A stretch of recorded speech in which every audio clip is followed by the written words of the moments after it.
안녕. 벌레만도 못한 것. 막 그런 눈빛으로 혐오를 저한테 이러는 거예요. 첫날부터 저는 인종차별.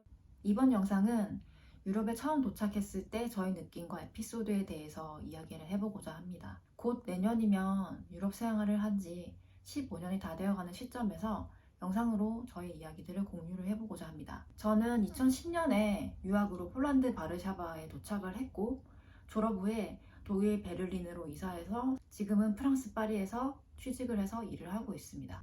2010년 스마트폰이 대중화되지 않았던 시절이에요. 공부를 하기 위해서 폴란드 바르샤바로 가는 비행기에 탔는데, 여행으로 비행기 타는 거랑 유학이랑 느낌이 완전히 달랐어요. 내가 태어난 한반도가 내 눈에서 멀어지는 게 눈으로 보이니까, 아, 내가 정말 멀리 살러 가는구나 실감이 확 나고 눈물이 좀 나더라고요. 그렇게 바르샤바에 도착을 해서 기숙사에서 첫날 밤을 보냈습니다. 다음날 구경하려고 바로 나왔는데 모든 것이 다 다르잖아요. 그때 유럽이 아예 처음이었거든요.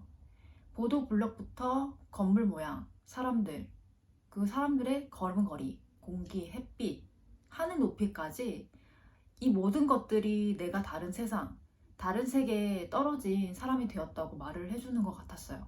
여기서 살아야 하는 외국인이 된 순간인 거죠. 그리고 비행기 도착하고 바로 다음날 길을 걷고 있는데 큰 길에 시위대가 지나가고 있었어요. 그런데 그 군중 속에 어떤 남자가 저한테 이러는 거예요. 저거 지금 나한테 하는 건가? 그 길에 저 혼자 있었거든요. 그럼 확실하게 저한테 하는 거였던 거죠. 그래서 왜? 내가 동양인이라서? 이게 말로만 듣던 인종차별인가? 이런 생각을 했고, 첫날부터 저는 인종차별을 당하고 유학생활을 시작했습니다. 그리고 몇 달 뒤에 학교를 가려고 버스를 탔어요. 제가 빈자리에 앉으려고 하는데 어떤 할머니가 저를 째려보는 거예요. 전 무시하고 앉아서 가고 있는데 계속 뒤에서 시선이 느껴져서 확 돌아보니까 아직도 저를 째려보고 있는 거예요. 저는 똑같이 째려보고 되돌려주려고 했습니다. 제가 버스에서 내렸는데 또 시선이 느껴져서 뒤를 돌아보니까 그 할머니가 마침 버스 창가에 앉아 있었거든요. 저를 끝까지 째려보는 거예요. 아무 이유 없이 경멸스러운 눈빛으로 막 저를 째려보는데 벌레만도 못한 것, 막 그런 눈빛으로 혐오를 표출을 하더라고요. 그 눈빛은 지금도 잊을 수가 없어요. 학교에 그냥 가만히 앉아 있었는데도 뭔가 한국이랑 먼 느낌? 그럴 수밖에 없잖아요. 8,900km 떨어져 있는데 여기가 아시아 국가처럼 뭐 시차가 1시간, 2시간 이렇게 차이 나는 것도 아니고, 시차가 차이 나서 더 그런 느낌이 들고, 또 겨울에 해도 너무 일찍 져서 밤이 너무 길었어요. 아무리 070 전화기로 연락을 하고 카톡 나오고 나서는 카톡으로 매일 가족들이랑 연락을 해도 느껴지는 이 물리적인 거리감, 모국과 동떨어진 다른 세계에서 살고 있다는 느낌이 생생하게 들었어요. 이건 정말 저의 극단적인 느낌일 수도 있는데, 길 가다 칼에 찔려도 아무도 안 도와주는 거 아니야? 이런 생각이 들었어요. 그럴 수밖에 없는 이유가 동양인이 정말 많이 없어서 길거리를 지나가면 사람들이 정말 많이 쳐다봤었거든요. 지금도 나라 불문하고 유럽 소도시나 시골 가면 그렇게 다 쳐다봐요. 외국인이 없으니까. 그런 시선들이 무섭기도 하고 외모적으로 인종이 달라서 구별이 많이 되기 때문에 저절로 그런 공포심이 생긴 것 같습니다. 그래서 무슨 일이 생기면 아, 이 나라 말로 도와달라고 해야 되는 거구나 이런 생각을 했어요. 저는 세 개 나라에서 살았고 그때마다 모든 언어를 다 배웠거든요. 그래서 그 느낌 때문인지 모르겠지만 항상 현지어를 처음 배울 때 인사, 감사 표현, 그 다음에 도와달라는 말부터 외우고 시작을 했습니다. 그런데 유럽 사람들은 대체적으로 사람과 사람 사이에 연대를 해야 한다라는 의식이 있어요. 항상 여자와 아이, 약자들을 위해서 양보하고 도와주는 문화잖아요. 그래서 제가 나쁜 일을 혹시라도 당하면 여기 사람들이 적극적으로 다 도와줄 것이라는 것을 이제는 잘 알고 있기 때문에 그런 두려움은 아예 없습니다. 그렇게 지내다가 이케아에서 가구를 사고 짐을 옮긴다고 택시를 타야 하는 상황이 생겼는데 기숙사 주소가 너무 어려운 거예요.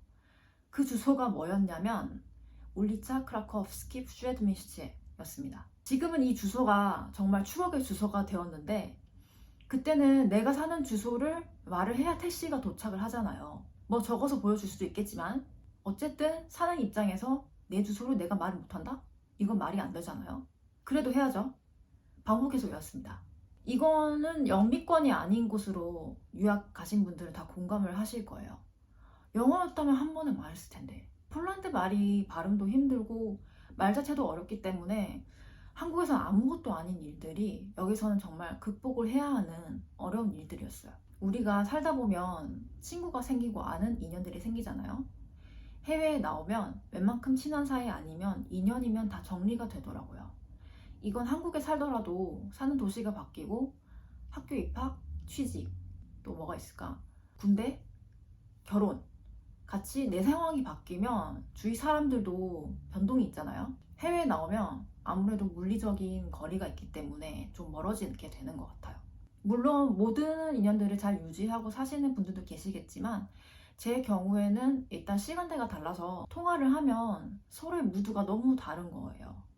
여기는 낮인데 거긴 밤이고 자야 되고 또 라이프 스타일이 달라지다 보니까 공감대 형성이 불가능해서 연락해도 할 말도 없어지게 되고 잘 지내? 응, 나도 잘 지내. 그냥 이게 다임? 이런 이유들 때문에 해외 생활이 길어지게 되면 여기 있는 한국인들 아니면 같은 입장인 외국인들이나 현지인들의 관계에 더 포커스를 맞출 수밖에 없는 것 같아요. 저는 한국에서 대학 진학을 할 때 고향을 떠나서 다른 도시로 이사를 갔거든요. 만 18세에 집을 떠나서 혼자 사는 생활을 시작을 했고 사실 그때 자취할 때도 외로움이 되게 컸었거든요. 근데 대학 마치고 유학을 바로 가게 되면서 해외 생활이 시작이 되었는데 그 해외 생활의 외로움은 상상 초월이었던 것 같아요. 마치 한국에서의 자취 생활은 모래바닥이 좀 보이는 깊은 해구 정도였다면 해외 생활은 캄캄한 심해라고 표현을 해도 되지 않나. 정말 그 외로움의 깊이와 강도는 5배 이상이었던 것 같아요. 지금 이렇게 오래 살고 있는 입장에서 지나간 시간들을 생각해보면 결과적으로 인생에서 가치 있는 경험들을 하지 않았나 이렇게 자신있게 말할 수 있을 것 같아요. 태어난 나라를 떠나서 스스로에 대해서 더 탐구를 하고 발견을 해서 독립적인 성인으로서 성장한 지금의 제 모습은 스스로 자랑스럽다 이런 느낌도 들거든요. 여기까지 8가지로 정리를 해보았는데 말을 하다 보니까 어쩔 수 없이 폴란드에 대해서 부정적인 에피소드가 나왔어요. 근데 그 이후에 잘 적응을 하고 과정들에 잘 맞춰서 거기서 얻은 학위들을 가지고 결과적으로 파리에서 직업을 잘 구했습니다. 그래서 저한테는 되게 고마운 나라 중 하나거든요. 폴란드 사람들 중에 마음씨가 괜찮은 사람들이 많고 서유럽 특유의 재수없다라고도 표현할 수 있는 자만심 이런 게 없기 때문에 좋아하는 나라 중 하나입니다. 오해 없으시기 바라고요. 저의 영상이 유학을 시작하는 분들에게 도움이 되고 이미 해외살이를 하시는 분들에게는 공감이 되기를 바라면서 이번 영상은 이렇게 마무리를 할게요.